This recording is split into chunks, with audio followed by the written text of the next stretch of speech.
You know, I remember doing a workshop many years ago where one of the exercises that we did was to do a self-assessment by using, I think it was the DISC profile at that time. And it was quite an interesting exercise to go through. It probably took about 20-25 minutes to answer all the questions, and then to get a look at the results of that was really like looking into a mirror.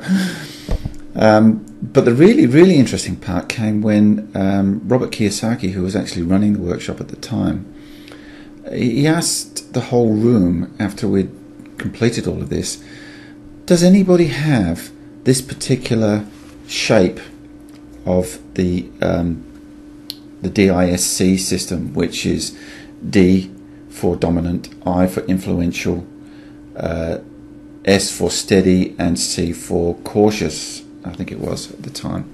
Does anybody have this particular shape? And it was a very high score on D or dominant, and it's a straight line down through I to a low S, and then it came back up to a high C, and it looked like a big tick, like so. And one person put their hand up in the room, and there would have been probably 100 people there, and he said, before I ask you this question, we call this the millionaire's hook in DISC. How are you doing in your business? And the person, or the guy who answered the question, said, yes, I am actually a millionaire. My first royalty check that I got was for $800,000. And that was my first real introduction to behavioural assessments, to see the effect that you could read somebody just from read somebody's personality and way of being just from a questionnaire, a simple questionnaire. So if you want to know a little bit more about yourself, then it might pay you to have a look at what's helping you and perhaps what's hindering you in your quest to become either a top businessman or whatever it is you want to do. So, food for thought.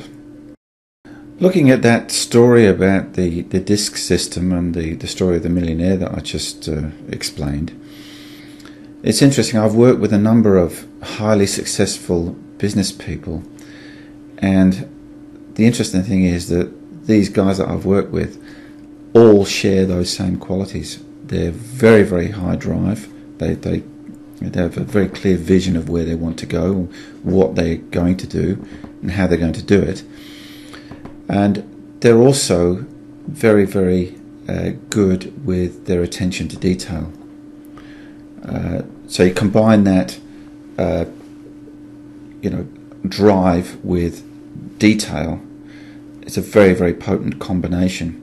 Now, all these guys are all totally different personalities. They're not clones of each other by any means, but they do share those two and other traits that make them stand out from the crowd. Now, you might ask, well, okay, I don't have this particular trait here, or this combination of traits, but will that stop you? Of course not, because the reality is there are a number of business people or people who have been very successful that don't have those traits, but what they do have is the ability to surround themselves with people that do have those traits. So it's not about, it doesn't have to be done all by you. Getting a good team of people around you that share the same vision as you is very important and highly critical to your success. So what's the moral of the story here? Well, if you're in business, get really clear on where you're going, what you want, and how you're going to get there. Secondly, take a good long hard look at yourself, what your strengths are, what areas there are that you need to improve on, or that you can get somebody else to compliment you in. When I say compliment, I don't mean to tell them how nice you are, but certainly to be strong in those areas that you are not strong in. A very good example of this is Dick Smith, the businessman. He has always been very, very open in what has made him successful. I know he ran a very, very good electronics business for a number of years and then sold out to Woolworths. Some of you may know this. But when he started Australian Geographic magazine some years ago, everybody told him, don't do it, Dick. You'll never make it, simply because you don't have the strengths that you need. And he said, well, I'll go and find out what I need to do from Canadian Geographic. So he went and visited that organisation in Canada and asked them very politely how they went about doing what they did. Took that information, brought it back to Australia, and he provided the vision, the money, which wasn't a lot of money, around about $60,000 of his own money, I believe, and went about recruiting the sorts of people that would make the magazine very, very successful. People to write the stories, the photographers, the editors, the backroom staff, so to speak. And he surrounded himself with these types of people and let them get on with it. So it's an interesting story, but my question to you is, how can I adapt that to my own circumstances? Can I do something similar? Maybe on a smaller scale, maybe as big, I don't know.